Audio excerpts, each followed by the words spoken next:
So welcome back to my channel, guys. So this is the next question, second one question, maximum and minimum of an array using minimum number of comparisons. तो किसी भी array में हम minimum number of comparisons करके उसका maximum and minimum array कैसे calculate करें, यानी minimum number कैसे calculate करें उस array में. तो यहाँ पे चलिए से कोड करते हैं. Let's do practice on it. तो यहाँ पे मैंने ऑलरेडी कोड लिख के रखा हुआ है.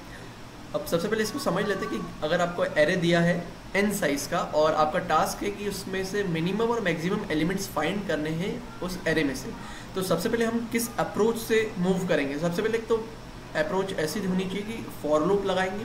फॉर लूप इसलिए लगाएंगे क्योंकि हमको पूरे एरे में आइट्रेट करना होगा. भैया पूरे एरे में आइट्रेट करेंगे तभी हम बता सकते हैं कि उस एरे में सबसे छोटा एलिमेंट कौन सा होगा और सबसे बड़ा एलिमेंट कौन सा होगा.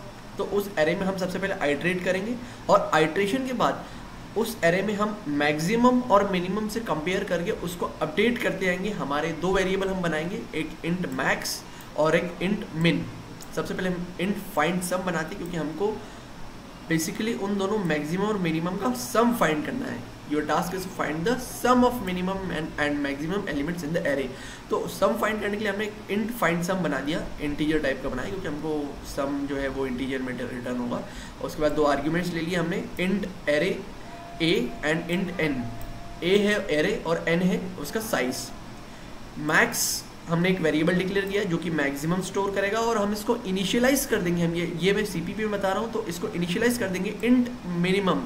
इंट मिन एक बिल्ट इन फंक्शन होता है जो कि सीपीपी में जो बाइट्स में सबसे कम बाइट होती है, जो सबसे कम कोड होता है, जो सबसे कम बाइट में जो सबसे छोटी वैल्यू होती है वो ऑटोमेटिकली स्टोर कर देती है इंट मिनिमम में. तो वो मैक्सिमम फंक्शन में स्टोर की ताकि जब हम मैक्सिमम नंबर लेते जाए तो उससे कंपेयर करें कि भैया ये वाला नंबर हमारा बड़ा है और इंट मिन सबसे छोटा है. तो इंट मैक्स जो हम नंबर लेंगे तो वो मैक्सिमम नंबर उसमें स्टोर होते जाएगा.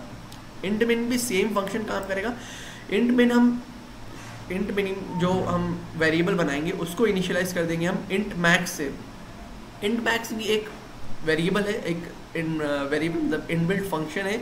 और ये चीज़ इसलिए यूज़ होती है कि हम कोड में जो सीपीपी में सबसे बड़ा मैक्सिमम वैल्यू है उससे हम जब कंपेयर करेंगे तो उससे सबसे छोटी वैल्यू जो होगी वो अपडेट होती आएगी इंट मिनिमम में. अब अपडेट कैसे करना है तो ये चीज़ हम डायरेक्टली भी कर सकते हैं, बट यहाँ पे फॉर लूप का यूज़ कर रहे हैं तो मैं फॉर लूप का यूज़ करके बताता हूँ.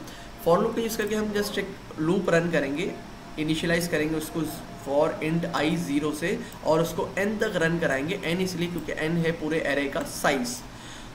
और i प्लस प्लस यानी आगे बढ़ाते जाएंगे हम उस आइट्रेटर को जो कि 0 से इनिशियलाइज है, 0th इंडेक्स से इनिशियलाइज है. अब जब तक उस एरे का इफ एरे का उस ith इंडेक्स अगर मैक्सिमम से बड़ा है, मैक्स से बड़ा है, ऑब्वियसली वो मैक्स से बड़ा ही होगा क्योंकि हमने मैक्स में इंट मिनिमम ली है.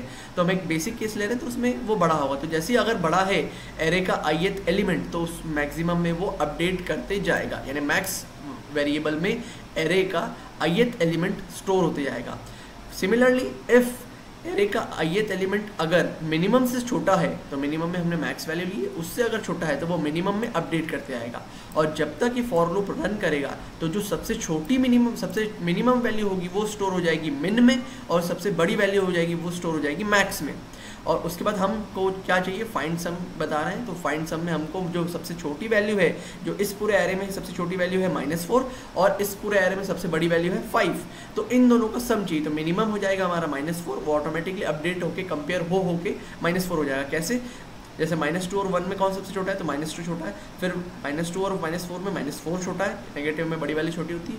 फिर 4 और 5 और 3 में तो अब सभी पूरे एरे में -4 छोटा है. वैसे मैक्सिमम देखेंगे तो 5 सबसे बड़ा है. अब इन दोनों को जब सम करेंगे तो sum is equal to -4 + 5 is equal to 1.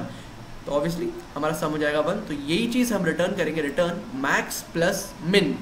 क्यों, क्योंकि हमको बुलाया गया है कि find the sum of minimum and maximum elements in the array. तो हम रिटर्न कर रहे हैं इस फंक्शन में maximum plus minimum max plus min का सम. ब्रैकेट क्लोज कर देंगे और यहाँ हम ले रहे हैं क्लास सॉल्यूशन में. तो क्लास सॉल्यूशन में एक बात बताना चाहूँगा कि क्लास कभी भी क्लोज होती है तो उसके लास्ट में सेमीकोलन लगता है.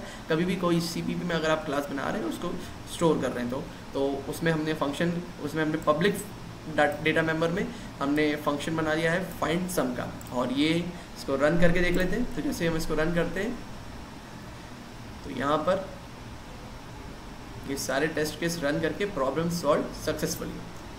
So this is the solution of max and मिन सेकंड क्वेश्चन। सो मैं अगेन फिर से नहीं कहना चाहूँगा, बट जिसने सब्सक्राइब नहीं किया please subscribe my channel, and अगर आपको वीडियोस अच्छे लग रहे हैं तो लाइक करते जाइए एंड सब्सक्राइब करते जाइए। Thank you.